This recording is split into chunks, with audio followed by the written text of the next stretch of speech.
بسم اللہ الرحمن الرحیم۔ آج سائپر کیس کے حوالے سے جو فیصلہ آیا ہے اس پہ انتہائی دکھ ہوا ہے۔ یہ ایک کنٹروورشل فیصلہ ہے۔ اس میں پوری جو قانونی تقاضے ہیں وہ پورے نہیں کی گئی ہیں۔ اس فیصلے سے صاف واضح ہے کہ سب فیصلہ باعث ہے، اور انشاءاللہ اس فیصلے کو ہم قانونی طور پر ہائی کورٹ اور سپریم کورٹ پہ چیلنج کریں گے۔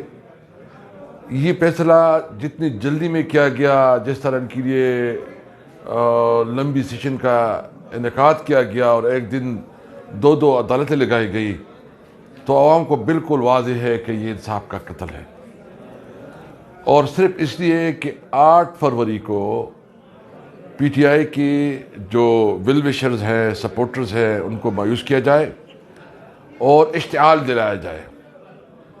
میں ایک بات واضح کرنا چاہتا ہوں کہ نہ ہم مایوس ہوں گے، نہ ہم اشتعال میں آئیں گے۔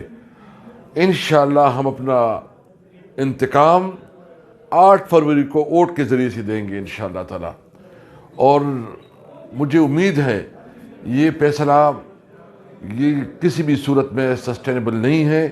جیسی ہائی کورٹس اور سپریم کورٹ پہ جائے گا تو انشاءاللہ یہ فارغ ہوگا۔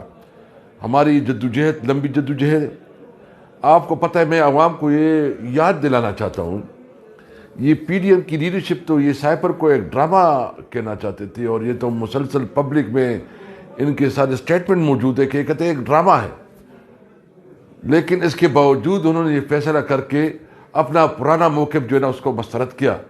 اور مجھے کیونکہ سپریم کورٹ میں بھی یہ اس کے اوپر ورڈنگ آ چکی ہے، اس کے اوپر جو ہے نا جو ہمارے انتہائی معتبر اور قابل احترام سپریم کورٹ کے جج صاحبان ہیں، انہوں نے اس کے بارے میں جو کہا ہے کہ عمران خان معصوم ہے، اور اس کے اوپر بالکل واضح طور پر انہوں نے کلیئر ایک گائیڈ لائن بھی دی تھی، لیکن اس گائیڈ لائن کا بھی خیال نہیں رکھا گیا۔ باقی ڈیٹیل میں نہیں جانا چاہتا کیونکہ میں لیگل آدمی نہیں ہوں، ہمارے لیگل ٹیم جو ہے نا اس کو دیکھے گی، اور انشاءاللہ تعالی یہ جتنے حربے ہیں اس حربوں سے ہم نہ جھکنے والے ہیں نہ ڈرنے والے ہیں۔ انشاءاللہ ہم ڈٹ کے کھڑے ہیں عمران خان کے ساتھ۔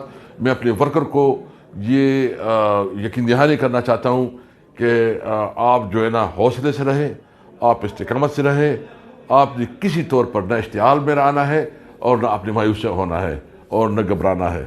ہم نے انشاءاللہ تعالی ایک ساورن پاکستان، ایک وہ پاکستان جو ایک خوددار پاکستان، ایک آزاد پاکستان، اور صحیح معنی میں وہ پاکستان جو قائداعظم کا پاکستان ہے، اس کے لیے جدوجہد جاری رکھنی ہے۔ 8 فروری بہت اہم ہے، آپ سب نے نکلنا ہے، پوری پاکستانی قوم نے نکلنا ہے، اور آپ نے ثابت کرنا ہے کہ یہ ظلم کا نظام مزید نہیں چلے گا۔